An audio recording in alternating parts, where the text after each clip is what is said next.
Magandang buhay sa inyo mga kaidol. Banatidoy is back mga kaidol. At ito na mga kaidol, no? Si Bato de la Rosa mga kaidol.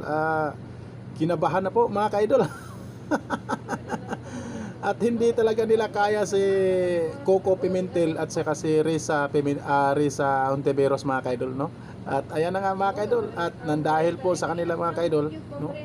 Nang dahil po sa kanila ni Coco Pimentel at ni Risa Hontiveros ay tuloy po ang impeachment trial ni Sara Duterte mga kaidol. At ito na mga kaidol, no? Bukas na po, no?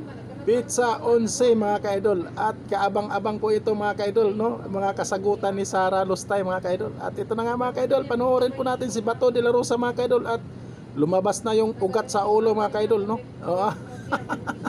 Hindi niya kaya magdebate mga kaidol kay Coco Pimentel mga kaidol at kay Risa Hontiveros mga kaidol. Panoorin po mga kaidol.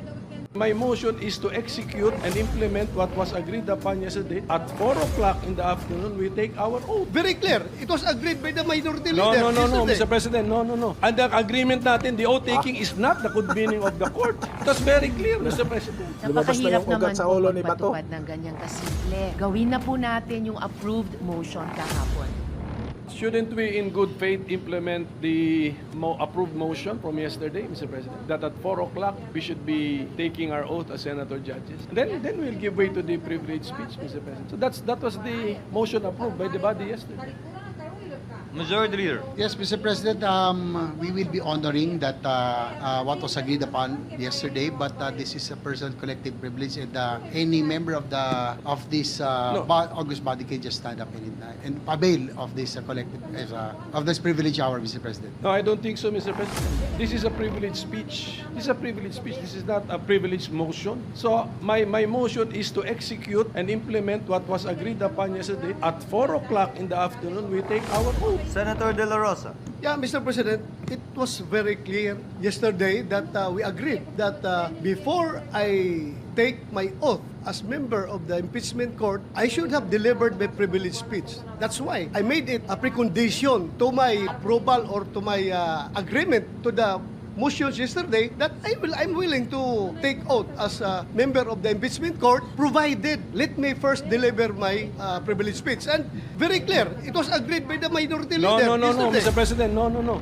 It was stressed the convening of the court. That was the issue. And the agreement natin, the oath taking is not the convening of the court. That's very clear, Mr. President. Several members are raising their hands. May I first acknowledge our Majority Floor Leader, Senator Tolentino. Thereafter, our Deputy Minority Floor Leader, Senator Hontiveros. Let me remind the gentlemen that yesterday this representation moved to expunge from the records the word agreement, precisely because this representation would want that all matter that arose yesterday should be express stipulations coming from the mandate of the Constitution. Yung agreement po siguro inalis na natin to reflect the solemnness of the proceedings yesterday. So kung ano po yun na pag-usapan, Mr. President, siguro yung dalawang ginoon na lamang muli ang magkasundo, pero the record should not reflect the word agreement. Yun po lang yung sinasabi ko, Mr. President. Maraming salamat po. What I'm asking to be enforced is the motion approved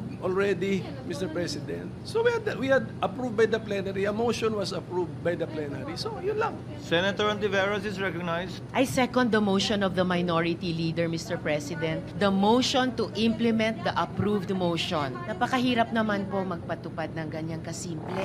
Mr. President, under Section 3 of our Rules of Procedure on Impeachment Trials, the presiding officer shall administer the prescribed oath or affirmation to the members of the Senate then present and to the other members as they shall appear, whose duty it shall be to take the same. So yung pagka wala po o yung hindi pa po pagkasumpa ng ibang mga senador, hindi naman po hadlang sa mga present ngayon at manunumpa ngayon para magsimulang tuparin yung tungkulin namin bilang miyembro ng impeachment court.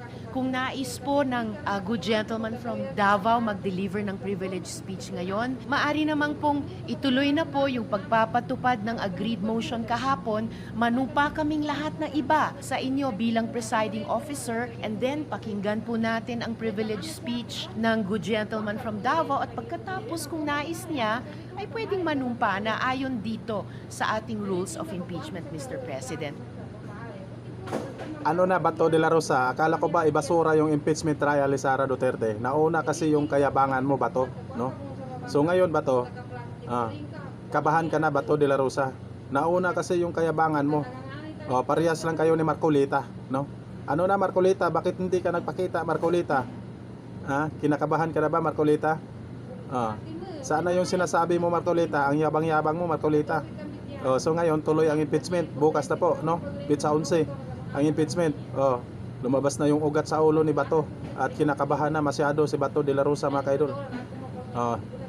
Pasalamat po tayo, mga kaidol, nang dahil po kay Coco Pimentel at Risa Hontiveros, mga kaidol, ay tuloy po at nagdesisyon na po si Senate President Chis Escudero at si Escudero naman, kung hindi nagrally yung mga taong bayan, hindi po ito magdesisyon, mga kaidol, no? At ito na, nagdesisyon na po si Escudero, mga kaidol, at good luck po sa impeachment trial ni Sara Duterte.